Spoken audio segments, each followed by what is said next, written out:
Bom dia, meu querido amigo, meu querido irmão, minha querida amiga, minha querida irmã. É um prazer estar aqui falando com vocês. Eu sou Charles Bernardo e nós estamos hoje conversando sobre a nossa escola bíblica discipuladora. Durante esses dias, como vocês sabem, nós estamos um pouco diferente. Nós estamos nos reunindo da nossa casa, nós estamos nos reunindo de forma virtual. Nós estamos mantendo a nossa comunhão aqui na internet, aqui nas nossas plataformas digitais. Eu espero que você esteja em paz na sua casa, eu espero que você esteja atendendo às recomendações do Ministério da Saúde, e eu espero que estes nossos encontros online estejam sendo bênção na sua vida, como estão sendo na minha. E eu quero conversar hoje sobre o tema Quem é Deus? Na nossa Escola Bíblica Discipuladora, nós estamos trabalhando 3 temas. Quem é Deus, mutualidade e conhecendo a Bíblia. No último domingo nós falamos aqui sobre mutualidade. A educadora Lucélia trouxe para nós uma palavra sobre o cuidado uns dos outros. Hoje eu vim aqui para trazer uma palavra sobre quem é Deus. E eu quero conversar com vocês sobre esse tema e eu quero abordar um conceito. Deus é soberano. Se alguém te perguntar, se alguém questionar quem é Deus, quem é o Deus a quem você serve, responda com essa frase: Deus é soberano. E Deus é soberano porque todos nós já passamos momentos na nossa vida em que nós nos sentimos perdendo o controle. Nós sentimos que o controle da nossa vida estava se esvaindo por entre os nossos dedos. Todos nós passamos por momentos assim.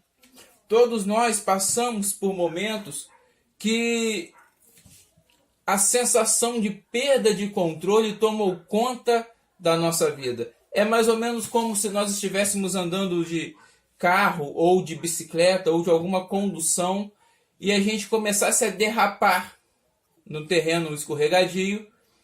E enquanto a gente derrapa, antes da gente ou voltar para a pista ou então cair, a gente vai sentindo que o controle da nossa vida vai sendo tirado de nós. Nós vamos sentindo que o nosso controle vai sendo perdido ao longo deste intervalo minúsculo de tempo, desses segundos que nós vamos escorregando quando estamos andando em alguma condução.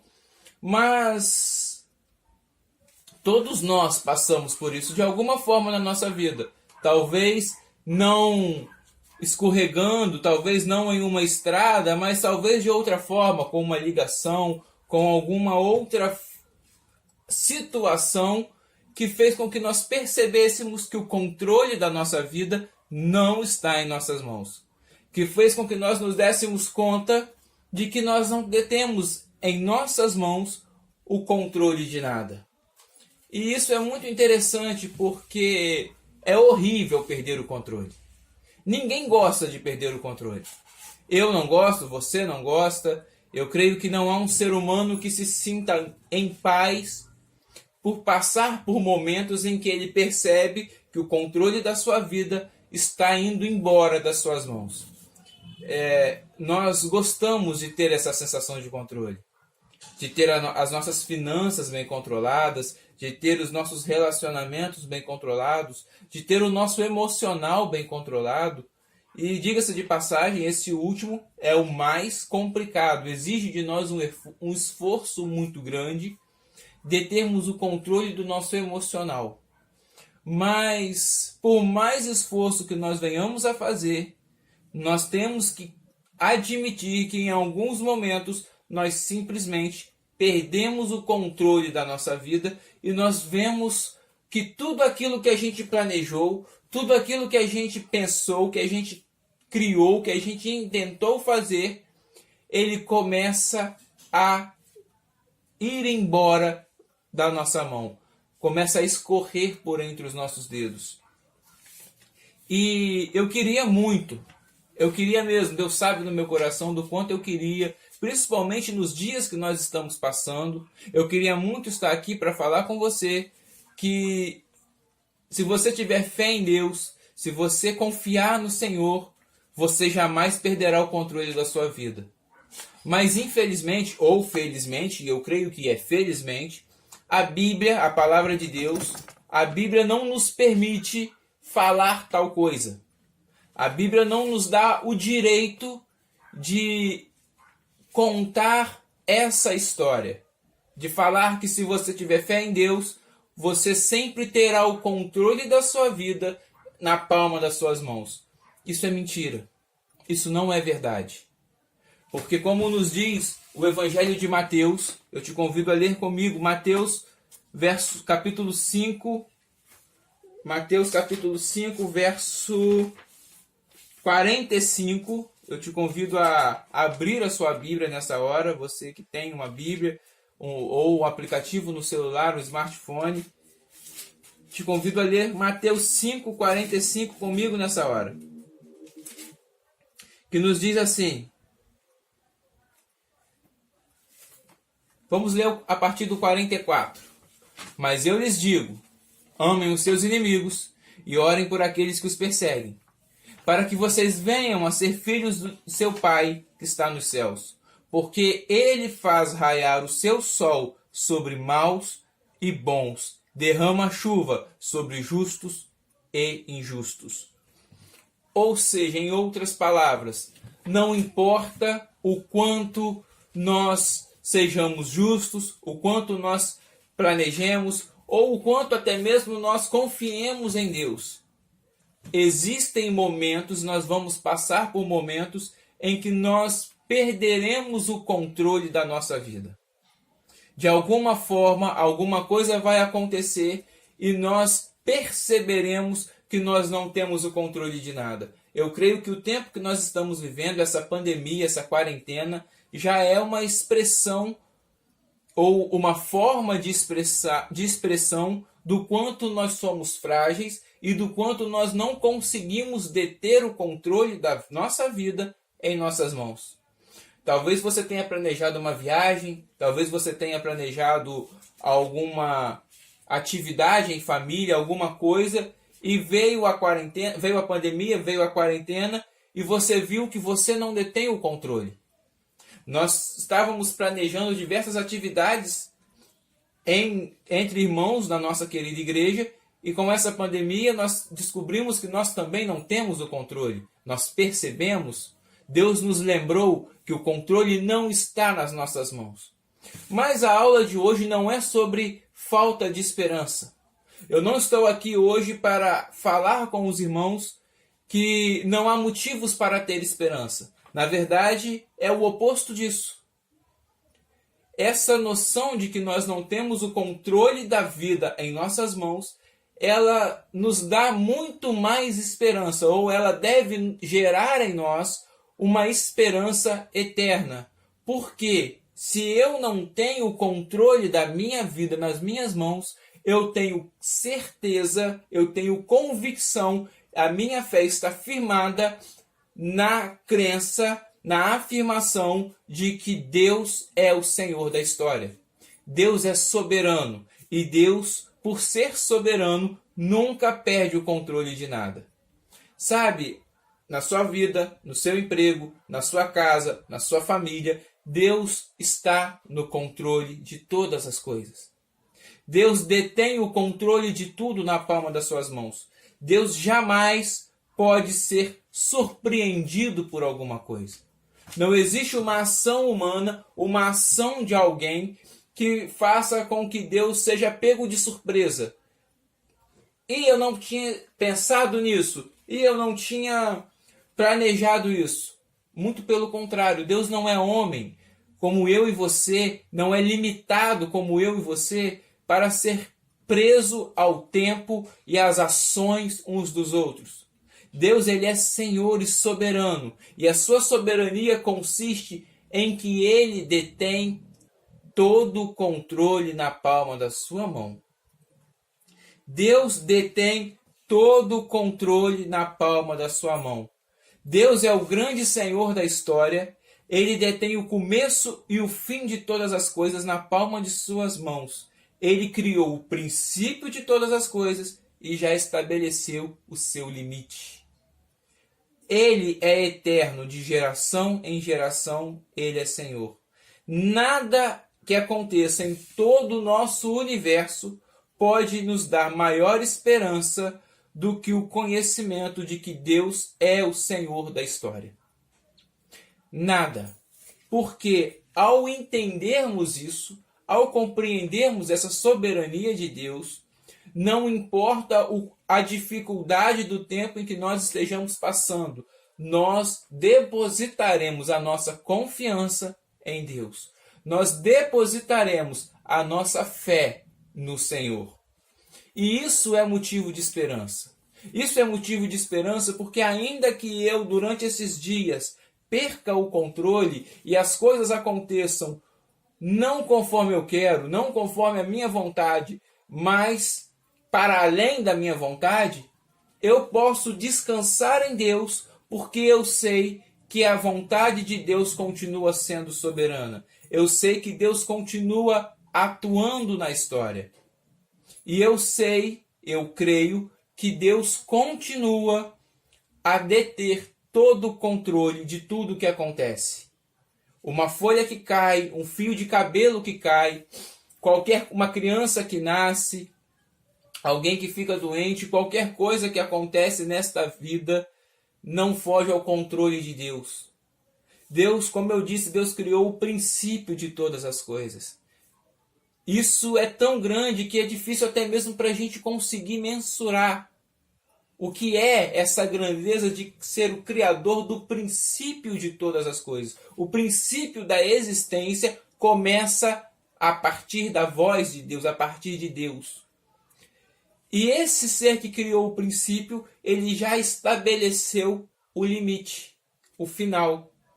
Então, não é que Deus está indo com você, embora ele esteja indo com você para o futuro.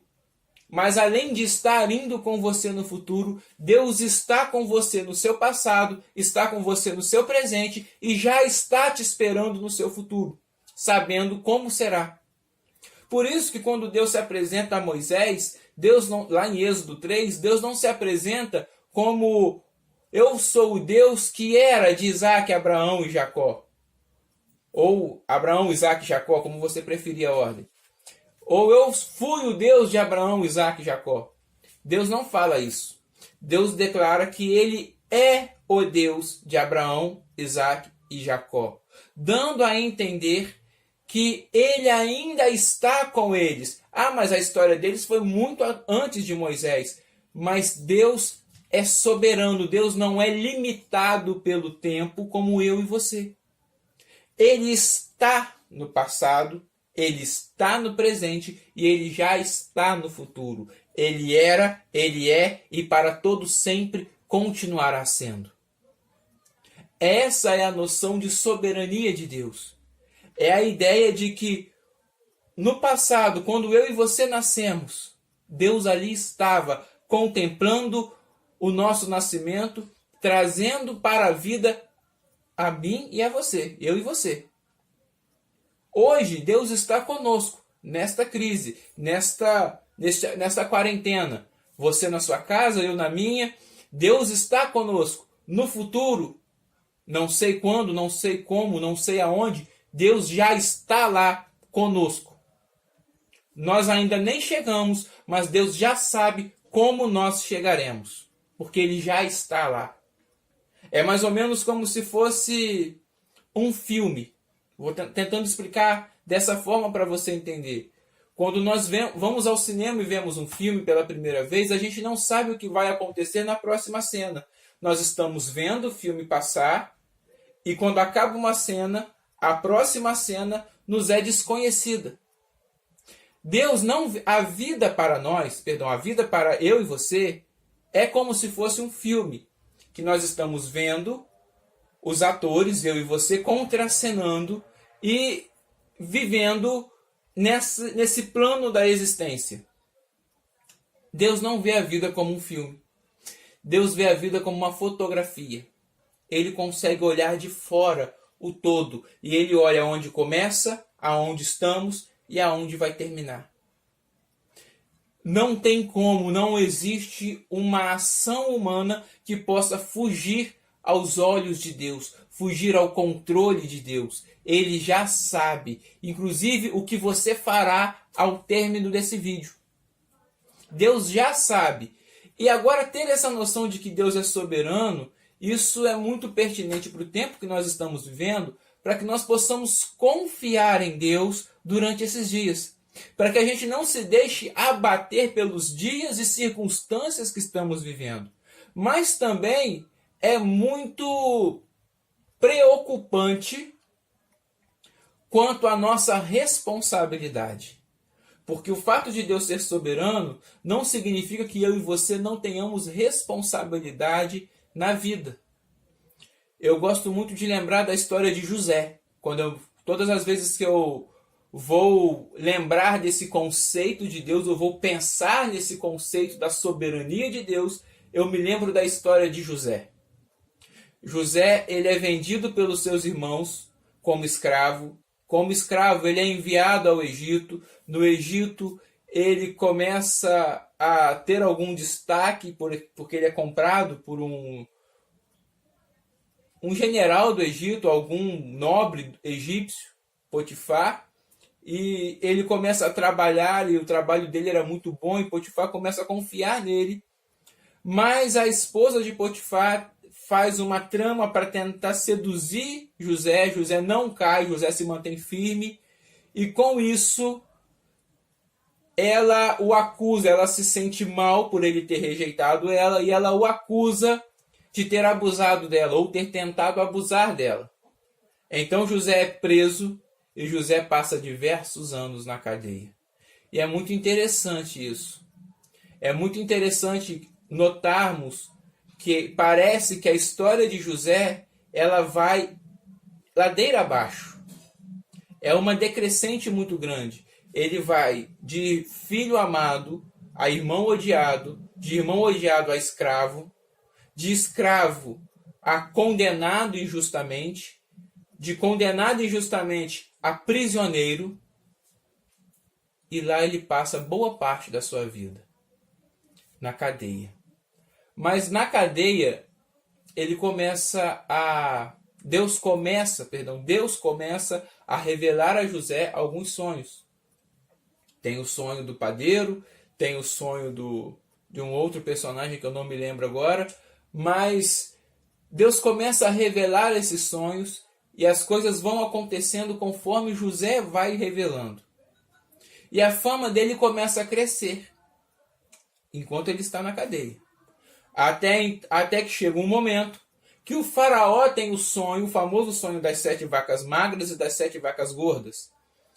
E o faraó tem esse sonho, e o faraó fica inconformado com esse sonho, fica indignado com esse sonho, e chama os sábios do Egito para poder revelarem esse sonho, mas ninguém consegue dizer ao faraó qual é a resposta desse sonho.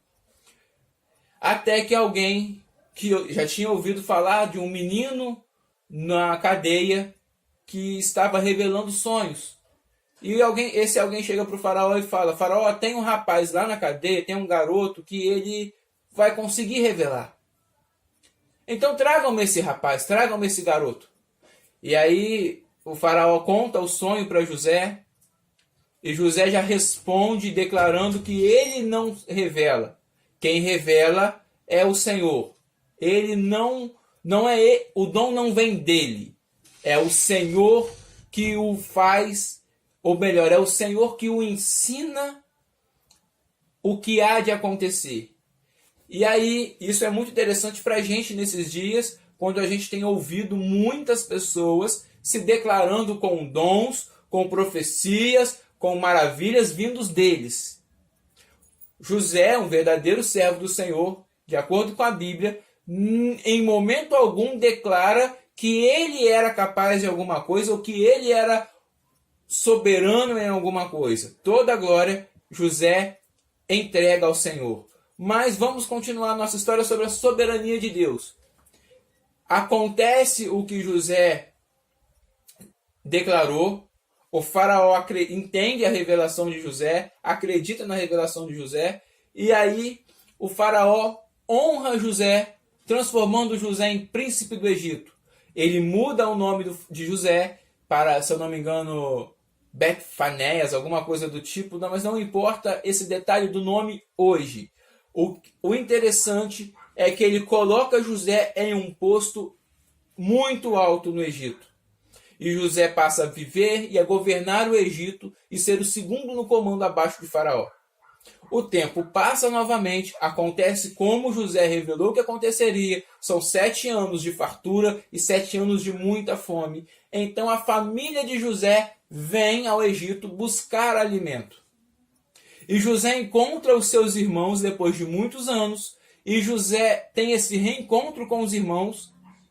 E quando José se revela aos irmãos, os irmãos eles ficam com medo. Os irmãos de José, eles tremem de medo quando há esse encontro com José. E eles tremem de medo porque eles se lembram do que eles fizeram ao seu irmão no passado. Mas José não faz nada contra eles. José fala, vão, tragam o meu pai, tragam a minha família, venham morar aqui.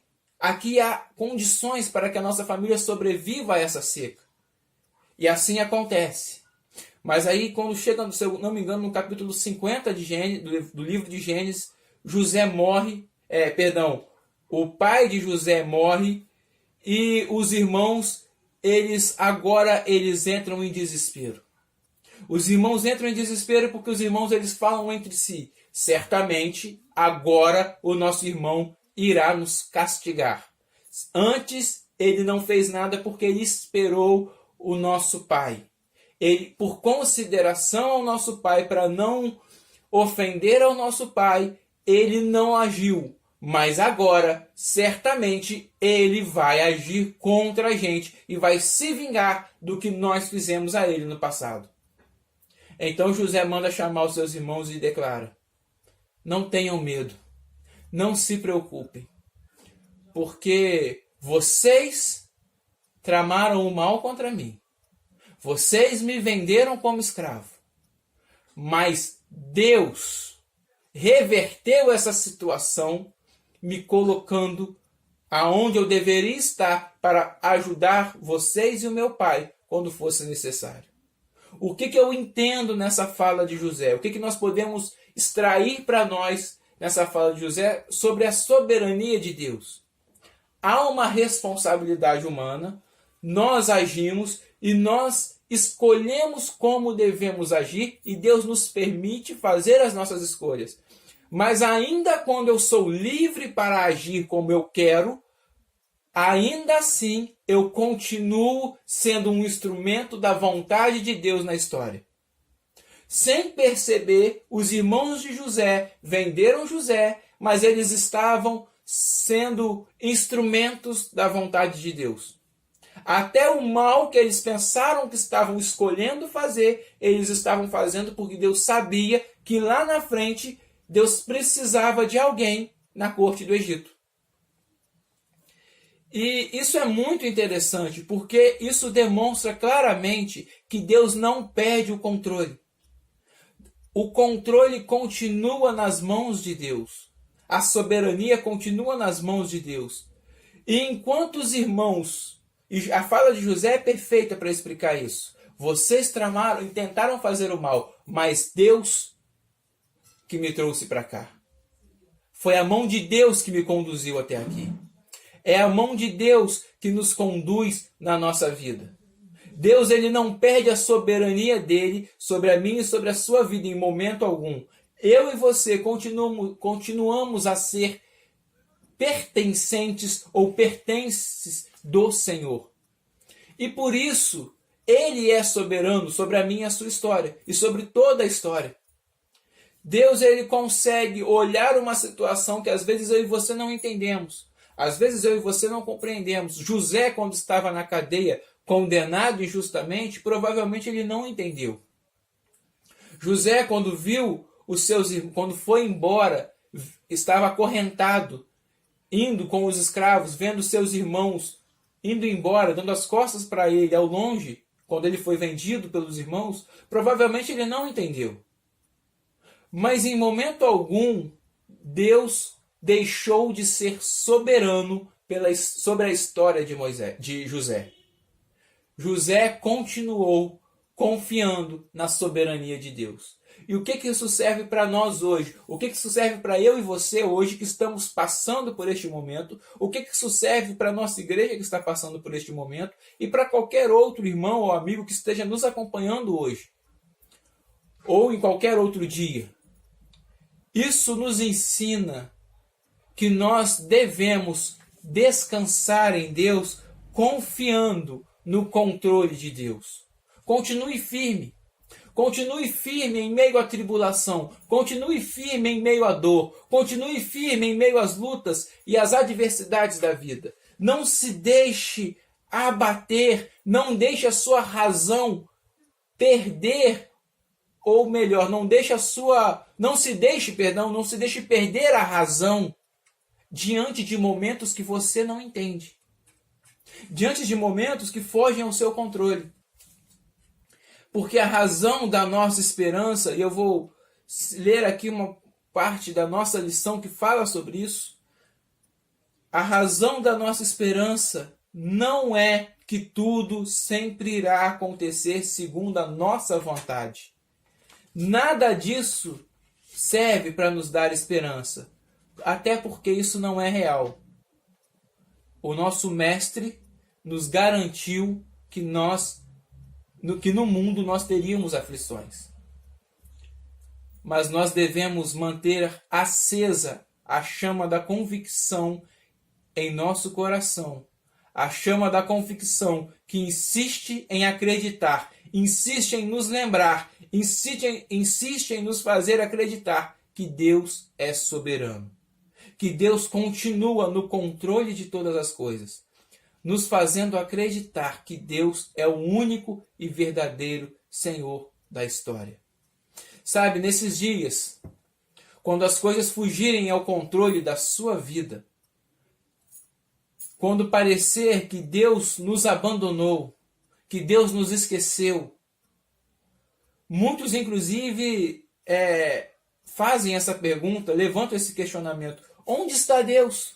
Onde está Deus nesse tempo de pandemia, nesse tempo de quarentena? Onde está Deus que as igrejas estão de portas fechadas? Onde está Deus com tudo que está acontecendo? Com pessoas perdendo os seus empregos, com comerciantes perdendo os seus negócios? Onde está Deus com idosos sofrendo tanto, morrendo, como está acontecendo em alguns países? E já começou a acontecer em nosso país? Aonde está Deus em meio à dor e o sofrimento desse mundo, seja por conta dessa pandemia ou de qualquer outra dor e sofrimento? Muitos se questionam dessa forma.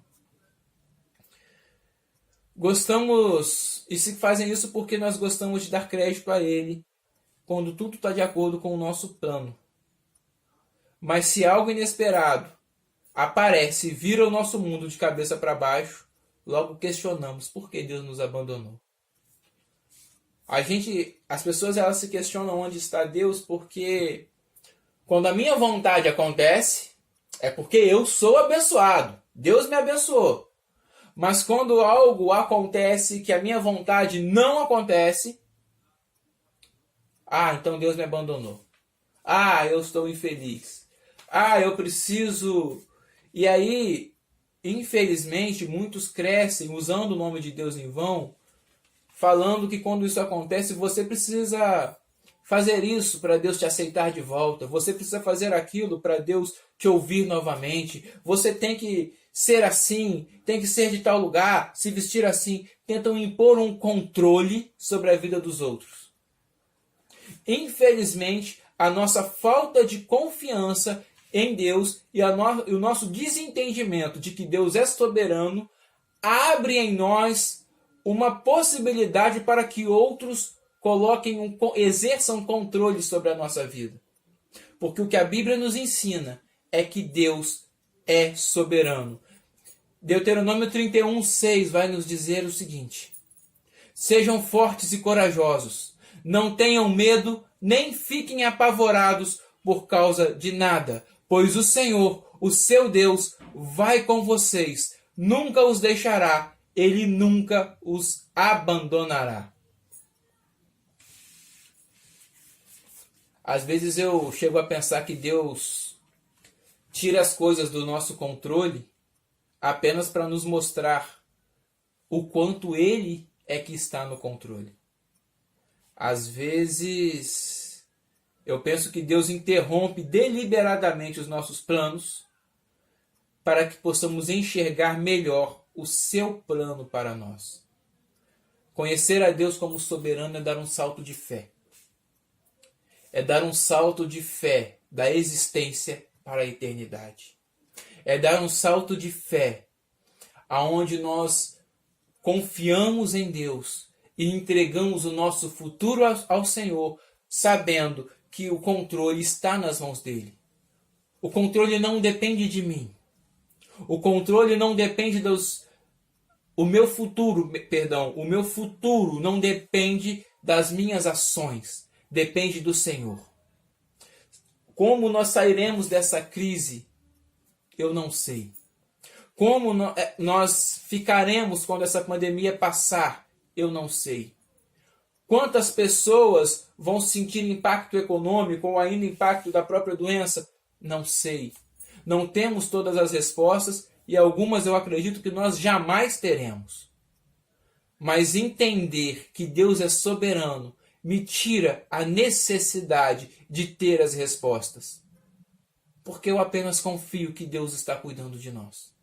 Eu apenas confio que Deus continua a nos guardar. Eu apenas confio que Deus está zelando pela minha vida, pela minha casa, pela minha família e por você. Ter esse entendimento, essa compreensão, essa garantia de que Ele está conosco, Ele é soberano, nos faz entender que tudo que devemos fazer é descansar, confiando no amor, carinho e cuidado de Deus sobre nós. Deus continua cuidando de você. Deus continua cuidando da sua família nesses dias e após esses dias. Como eu disse, Deus está indo conosco para o futuro. Mas não apenas isso. Deus já está no amanhã nos esperando. Deus já está além do amanhã conosco, sabendo como nós chegaremos lá, de que forma. Porque Ele é soberano. Deus não perde o controle da história da sua mão. Por isso, nesses dias e na sua vida, abra mão do controle. Abra mão dessa falsa sensação de que você pode controlar todas as coisas ao seu redor. Confie em Deus. Entregue o seu caminho ao Senhor. Confia nele e Ele tudo fará. Confie em Deus. Que você, meu amigo, meu irmão, minha amiga, minha irmã, possa aproveitar esses dias que estamos vivendo. Não para ser tomado pelo desespero. Não para ser afligido pela circunstância da vida. Inclusive, a vida sempre trará circunstâncias complexas para todos nós. Mas, entre nós, Jesus disse isso aos seus discípulos, entre vocês não deve ser assim. Se o mundo está confuso e perdido, se deixando levar pelo medo, pela angústia, pela ansiedade, pelo desespero, entre nós deve predominar a confiança em Deus, acreditando que Ele é soberano. Ele está cuidando de nós. Deus é o único e verdadeiro Senhor da história. E nada do que acontece foge ao controle dele. Que você possa aprender a descansar em Deus. Que nós possamos aprender a confiar e descansar em nosso Senhor. Acreditando sempre que Ele tem cuidado de nós. Que Ele é soberano e que nada foge ao controle dele. Deus já está no pós-crise, no pós-quarentena, conosco lá. Deus já está no nosso futuro. Como eu disse, eu quero terminar frisando isso novamente. Se para mim e para você, se para nós, a vida é como um filme que nós vamos passando cena após cena e descobrindo o enredo ao longo da história, para Deus, a vida é como uma fotografia que ele olha e ele vê ela completa, começo, meio e fim. Nada foge ao controle de Deus. Ele já sabe de todas as coisas. Por isso eu te confio a descansar no Senhor, a descansar na vontade do Senhor, porque se ele já sabe de todas as coisas e a Bíblia nos garante isso, a Bíblia também nos garante que a vontade dele é boa, perfeita e agradável. Então que você possa desfrutar dessa confiança que é compreender, conhecer, entender Deus como soberano e Senhor de toda a história. Que Deus te abençoe, que você tenha um ótimo domingo, que você tenha uma vida de paz, que você tenha uma família em harmonia nesses dias, em toda a sua vida. E até a próxima.